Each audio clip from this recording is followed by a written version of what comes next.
test. Hey y'all, it's Laura. Welcome back to another Cocoa Vanilla Studio Design Team video. This time I'm digging into my stash and pulling out the No Limits collection, which I believe was from last year or the year before, something like that. And it is a kind of space themed collection, and I absolutely love this one. The color scheme on here is so easy to use. It's a mixed primary colors and secondary colors, and I absolutely love it. It's got a versatile, heavy star theme. I think you could use it for kind of outdoorsy photos. You could use it for anything sort of science related, which is what we're doing today. So one of the places that my family loves to go to is the Ann Arbor Hands-On Museum in Michigan. And that is one of those places that whenever I'm back in town, I always try to make time for the kids and I to go to the Hands-On Museum because my twins especially love it. And so I have a ton of photos from our last trip in November, and so about a year ago, almost a year ago now that we were up there, and I wanted to scrap them with this absolutely stunning No Limits collection. So I'm going to be doing a kind of a two-page spread. The first page will be in this video, and then I'm going to do a really fun modified grid in the second video, and that'll be later this month. And so this is the first part. And I have two photos that I especially wanted to highlight on the left side of this layout. And these absolutely funny photo here that I am adding a border to now has my twins, one with their eyes covered, one with their ears covered. And it has very strong monkey see, monkey do vibes, you know, the little monkeys that like cover their ears and eyes and mouth. And I didn't have one, obviously, that's covering their mouth, but it's really what it is a moment of a little bit of overwhelm for them, but they were self-regulating, which is something that I really encourage with my girls because they do have autism, and they can self-regulate quite easily if they just kind of do a little bit of sensory deprivation. And so Olivia was a little overwhelmed as she covered her eyes because of course they're sitting in a retired ambulance that was in the museum, and this was a quiet space that allowed them to kind of block out some of the busyness of everybody running around outside of the ambulance. As you can imagine, at a children's museum, it's quite loud, quite busy, and there's a lot of things going on, and they loved this ambulance because they could just climb in it and just kind of chill. So even though they were overwhelmed, this picture is of them relaxing and kind of resetting themselves sensory wise. And I love that they had places like this in the museum that worked for that purpose. To give this layout a little bit of something fun, a little bit of something different, I decided to do borders on the left and the right hand side with these stars, and these are fussy cut out from some of the papers, and I'm just lining up the stars along the edge. They're going to go off of the edge, and when I trim those off at the end, I am going to kind of tuck those in other places so they don't get wasted. I do like to use all of the bits and pieces if I can. This layout was so much fun and came together so quickly once I figured out what I wanted to do. I really enjoyed getting these little star outlines in the background here behind my photos that created a really nice backdrop for the photos, and then kind of offset that embellishment cluster with the one at the bottom right underneath of the ambulance photo, underneath the adventure part. So kind of balanced out those two clusters in a diagonal flow. And then I have, of course, the vertical embellishing down the sides. So this is going to be a fairly simple design, but I think all of the tiny little details come together to give it a really fun effect, especially these borders on the right and the left. I think that those add so much to the layout, so much whimsy and so much fun, and kind of really capture the joy of this trip and the joy of this visit to the museum.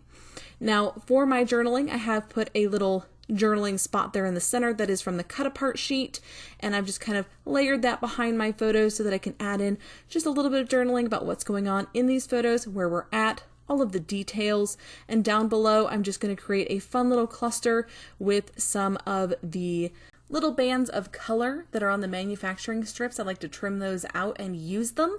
They're supposed to be kind of a little preview of what's on the back of the paper, but I like to use them onto layouts too. I think the strip or stripe design that I do quite often is much easier if you have that little pattern from the manufacturing strips. I always love when manufacturers include that, and Cocoa Vanilla does a really interesting spin on it with you get a little preview, if you will, on the bottom of the manufacturing strips. I think that's really neat.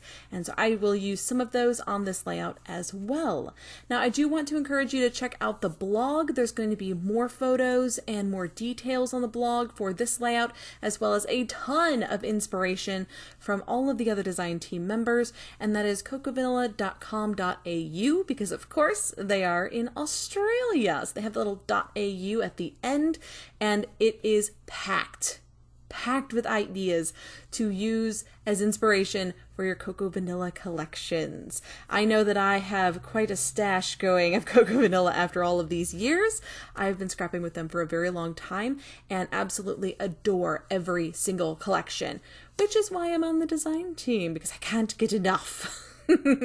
So this lovely cluster at the bottom is going to have a frame from the ephemera pack, and I'm going to layer it again over these little strips from the manufacturing bit at the bottom, and I'm just going to go back and forth with them. I will trim those out so they'll fit inside of that orange space, but I wanted something to kind of act as a shelf for this frame to give it a little bit of punch, just something down at the bottom that kind of filled it out and made it feel finished, made it feel done, because otherwise it was just going to be a big empty space.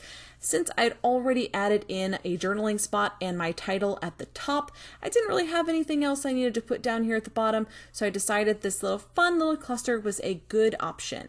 Now that I've got everything taped and glued down, I am going to go ahead and trim off those sides, and you'll see what a fun effect this has with these little stars just kind of popping in from the side. They're just a little bit of detail, a little bit of fun to add to this layout. I'm going to grab the larger bits and pieces that were left over and kind of fill in this little frame at the bottom, and then I'm going to add a large sentiment from the cut apart sheet on top. As kind of a subtitle is what I decided to do. But I really think that all of these elements work together to make this a really interesting layout, and one that was really fun and easy to put together. I love when I have things like stars or hearts or circles or hexagons that I can use to create backgrounds and create interesting borders like this one. Now, as I'm gluing everything down, I do want to let you know that I'm going to be finishing this layout rather quickly because it came together that fast. And this layout is again part of a 2-page series, so you'll see another page pop up at the end of the month using this same collection, No Limits, and it will have a grand total of 5 photos on it, and I am super excited to show you that one as well. I do add a little bit of a word phrase from the cut apart sheet just above the title, and I think it says Out of This World Adventures. That adds to the adventure title, makes it kind of a longer title.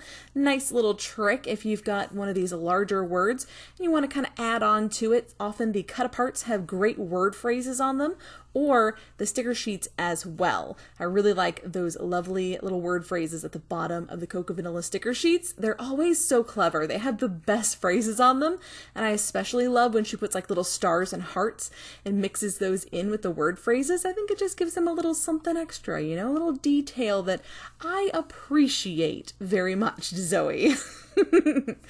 This is a little bit of outlining happening right now using my Muji gel pen, and I absolutely love the outlining effect. So this is going to happen to every single star on this page. Yes, I went and outlined all of them, and you will see why. It makes them pop. It gives them some definition and definitely adds a little bit more detail. And the details are something that I tend to focus on more than a lot of the background design. I'm not someone who leans into mixed media very heavily because I am absolutely enamored with patterned paper, and so I use different techniques and different fun little ways to make that paper have the same gravitas on the background as mixed media or stamping or some other technique would. And this is one of those techniques where I just go ahead and define all of the shapes with a little bit of black gel ink, and it gives so much more definition to the layout as a whole, and I really love that effect. Now I'm going to be finishing this one up with some scattering and splattering. Now my scattering is largely going to be with some little tiny stars that are fussy cut from pattern paper, and then my splattering will be 2 levels. It will be Gold Nouveau, which I use for a controlled splatter around my clusters, and then I'll come in with some gold ink spray for some uncontrolled splatter just to finish it off. And I find that finishing effect of scattering and splattering really gives a layout a polished look, and so it doesn't feel like I just threw some bits and pieces onto the page. It feels like there was a lot of intention and a lot of thought put into the layout, and it does feel like it's finished. It feels like it was planned and now it's finished. And I do, to some degree, plan layouts, especially for design teams. I at least go into them with a pretty vague idea of what I want, how I want the background to be set up. But once I start gluing and taping everything down, I do tend to let myself go free and just embellish on a whim.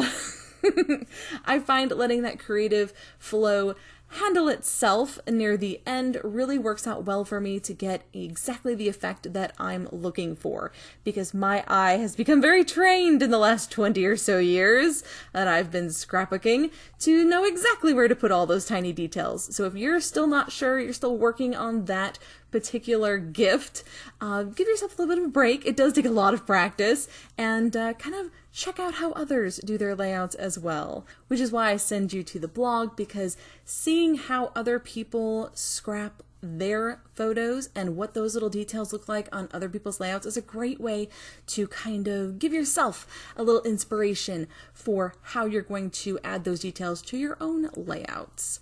Practice makes better, but inspiration is far more motivating, I find. That's about it for this one, guys. I do hope you've enjoyed it. Let me know what you think in the comments down below. Be sure to give this lovely scattered border a try on a future layout. And until next time, bye y'all.